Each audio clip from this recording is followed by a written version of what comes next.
Banyak sekali orang tidak memahami tentang masalah apa itu rezeki, sehingga mereka terkurung di sebuah poin saja.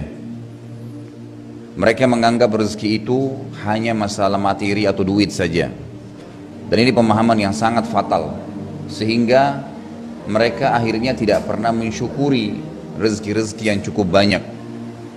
Kalau definisi rezeki sendiri adalah segala sesuatu yang dibutuhkan oleh makhluk, segala sesuatu yang dibutuhkan oleh makhluk dalam menjalani kehidupan mereka di dunia, baik itu golongan jin, manusia, hewan, dan tumbuh-tumbuhan.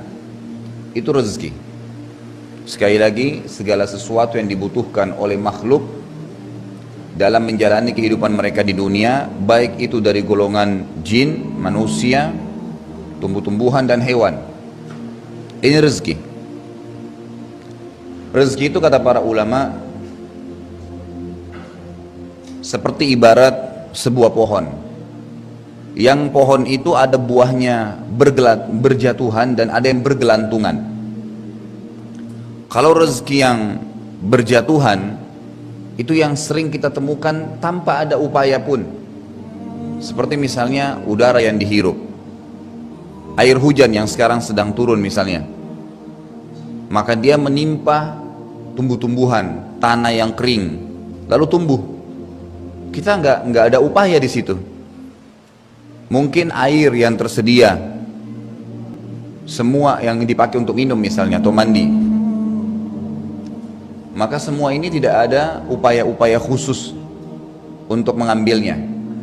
Menggunakan anggota tubuh kita, mata dibuka tiba-tiba sudah bisa melihat, tangan bisa digunakan untuk memegang, kaki bisa digunakan untuk melangkah, kemaluan bisa digunakan pada tempatnya yang telah Allah halalkan, akal pikiran digunakan untuk berpikir. Itu semuanya ya adalah rezeki.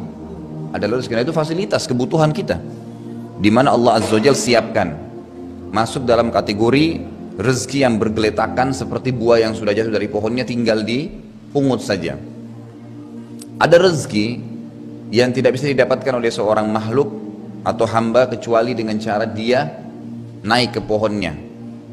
Dia naik ke pohonnya. Nah, ini diantaranya seperti rezeki kalau dari kalangan ya, manusia misalnya, mereka harus berusaha, mungkin buka usaha ya, mungkin mereka buka butik, rumah makan, apa saja usaha-usaha yang telah memang Allah berikan ide untuk mereka, karena ide-ide pun itu dari Allah Subhanahu wa Ta'ala. Untuk dari makanan manusia nanti bisa dijual untuk manusia kembali, bahkan dari kotoran tubuh kita sendiri bisa menjadi penghasilan rezeki. Dokter THT tidak akan dapat duit kalau bukan karena kotoran hidung, kotoran tenggorokan, kotoran kuping. Semua itu bisa menjadi rezeki. Orang tidak akan bisa jual sabun dan sampo kalau badan manusia tidak kotor, maka tidak akan bermanfaat bagi mereka. Allah Subhanahu wa Ta'ala jadikan semua yang di tubuh kita ini bermanfaat untuk menjadi rezeki sendiri. Jadi dikelola. Sisa-sisa makanan yang kita buang ke tanah dimakan oleh tanah, yang kita biasa bahasakan ditimbun, lalu kemudian menjadi sari makanan lagi buat tumbuh-tumbuhan, lalu tumbuh-tumbuhan itu mengeluarkan lagi kembali buah-buahannya, lalu kemudian bermanfaat lagi buat manusia. Itu semua adalah rezeki-rezeki yang banyak orang tidak sadari masalah itu. Orang tidak menyadari, sehingga memang mereka sangat nanti terbatas ya, sisi rezekinya untuk mempertahankan atau menambahnya, karena mereka tidak mensyukuri kecuali yang mereka anggap rezeki di pandangan mereka, padahal sudah salah dari sisi definisinya saja, sudah keliru. Mereka selalu berpikir rezeki itu kalau sudah ada duit, kemudian duit itu akan dibeli makanan. Nah, makanan ini bukan rezekinya, tapi duit yang didapatkan kadang-kadang mereka anggap. Padahal sebenarnya mereka bisa melangkah, menggerakkan tangan, menggerakkan kaki, membuka mata, mendengar dengan kupingnya, sebuah rezeki yang juga harus disyukuri sehingga bisa bertambah atau minimal bertahan. Rezeki-rezeki ini saya katakan tadi ada yang diupayakan. Hewan-hewan mungkin ada di antara hewan yang rezekinya datang seperti manusia umumnya, yang memang dia tidak cari. Ada enggak? Ada memang yang dia harus berburu sehingga dia bisa dapat. Begitu keadaannya. Tumbuh-tumbuhan sama halnya. Makin besar akarnya, akar itu akan makin banyak mencari sari makanan di dalam tanah gitu. Maka itu akan lebih banyak, maka pohonnya lebih besar dibandingkan dengan yang akarnya sedikit misalnya atau kecil. Semua seperti itu kurang lebih. Ini contoh-contoh saja tentang masalah definisi rezeki itu sendiri. Jadi sangat keliru kalau ada orang menganggap rezeki hanya berkisar di masalah materi tertentu saja. Padahal semua yang dia gunakan, fasilitas yang dia butuhkan di bumi ini selama dia hidup di dunia, maka itu adalah rezeki dari Allah Subhanahu wa taala. Nah, sekarang pembeli rezeki dari definisi ini, semua fasilitas tadi yang merupakan menutupi kebutuhan seorang hamba, hanya Allah Azza wa Jalla yang memberikan, tidak ada yang lain. Jadi kalau kita lihat air yang hujan turun dari langit, kemudian basah semua tanah-tanah yang sudah kering, tumbuh-tumbuhan jadi tumbuh, kita bisa menggunakan fasilitas mata, tangan kita bisa gerakin, ada 5 jari, masing-masing punya kekuatan tersendiri. Saya pernah keluar dari supermarket, kemudian saya gunakan satu saja jari saya untuk ngangkat kresek, itu dengan 5-10 kilo bisa ngangkat. Kalau kita pikir secara akal sehat, tulang, kemudian daging dan kulit seperti ini, bagaimana caranya bisa punya kekuatan mengangkat 10 kilo? Tapi dengan kuasa Allah SWT, kalau saya gunakan 2 jari, jauh lebih kuat. Kalau saya gunakan semua jari saya, maka luar biasa gitu. Bahkan manusia bisa mendorong mobil dengan telapak tangannya, gitu kan. Itu satu hal yang luar biasa, yang kadang-kadang kita tidak pikirkan. Ini sebuah rezeki. Adanya kekuatan, itu adalah rezeki. Adanya fasilitas yang bisa dipakai adalah rezeki. Dan yang menyiapkan semua itu dan menjadikan sebagai kebutuhan bagi kita. Jadi yang menyiapkan fasilitas sebagai kebutuhan dan menjadikan itu sebuah fasilitas, itu juga Allah Subhanahu wa taala, nggak ada yang lain. Allah lah yang membuat mata kita, lalu Allah membuat fungsinya melihat.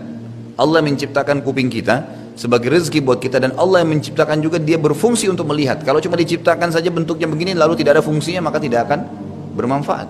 Tangan diciptakan oleh Allah dengan bentuk begini, kemudian diberikan kekuatan padanya sehingga dia bisa mengangkat sesuatu, kaki bisa melangkah dan seterusnya.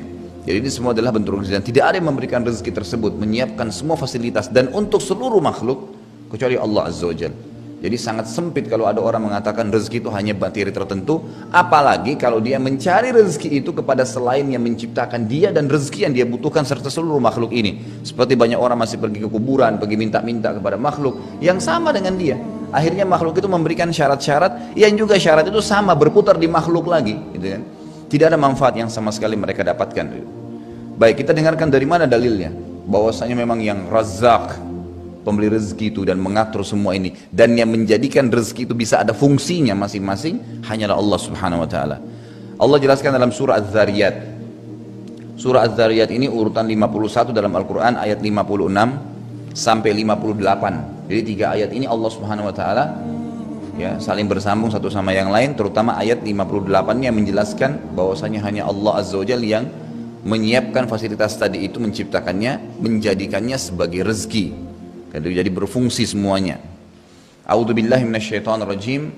Bismillahirrahmanirrahim. Wa ma khalaqtul jinna wal insa illa liya'budun. Saya tidak menciptakan, kata Allah, jin dan manusia kecuali untuk menyembah, ngikutin peraturanku. Yang halal mereka nikmatin, yang diperintahkan mereka jalankan, yang haram mereka tinggalkan. Ma uridu minhum mir rizqin wa ma uridu minhum an yut'imun. Kata Allah, saya nggak butuh timbal balik rezeki dari mereka, nggak butuh.